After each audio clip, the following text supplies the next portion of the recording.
C'est une campagne qui vise à promouvoir la liberté économique de femmes. On veut encourager les femmes à sortir dans l'informel pour les formels.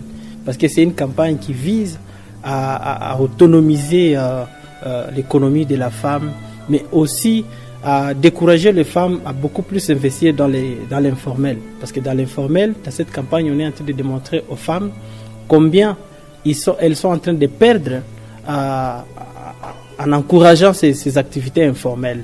Mais aussi dans les formels, ça permet à ce qu'elles soient capables de s'organiser et aussi décrocher des opportunités de financement pour leurs entreprises. Et aussi dans cette campagne, nous sommes en train de montrer les obstacles que les femmes sont en train de faire face, les obstacles auxquels les femmes sont en train de faire face, parce que ce sont des obstacles qui doivent être beaucoup plus considérés pour développer les secteurs de l'économie de la femme. Nous avions aussi fait allusion aux années 1990 où la RDC a commencé à observer une rupture de travail au niveau des hommes de la RDC, et ce sont les femmes qui ont décidé de prendre la relève pour l'économie de plusieurs familles.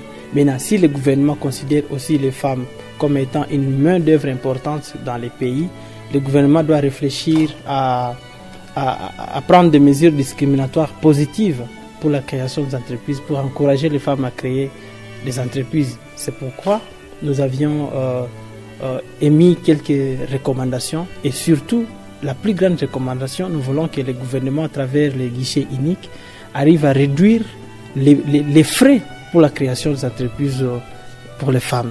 Et après la création de l'entreprise, il y a plusieurs taxes qui sont imposées à ces entreprises-là, et ça décourage même ceux qui n'ont pas encore commencé à rester dans l'informel, parce qu'ils trouvent que c'est là que c'est mieux, ils vont dépenser moins qu'aller dans les formels où elles seront soumises à plusieurs taxes. Cette campagne va durer 12 mois, mais après les 12 mois, on va évaluer les résultats de cette campagne et on pourrait encore poursuivre avec les stratégies de pérennisation. Nous attendons une réforme de cette politique publique. Il y a beaucoup de femmes qui travaillent avec un capital de $20, capital de moins de $100, alors qu'elles sont en train de gérer une famille de 10 personnes dans leur famille, entre 5 et 10 personnes. Et maintenant, la plus grande opportunité pour nous, ou les attentes que nous avons, c'est que nous attendons à ce que ces projets arrivent à maximiser beaucoup plus de femmes à entrer dans les secteurs formels.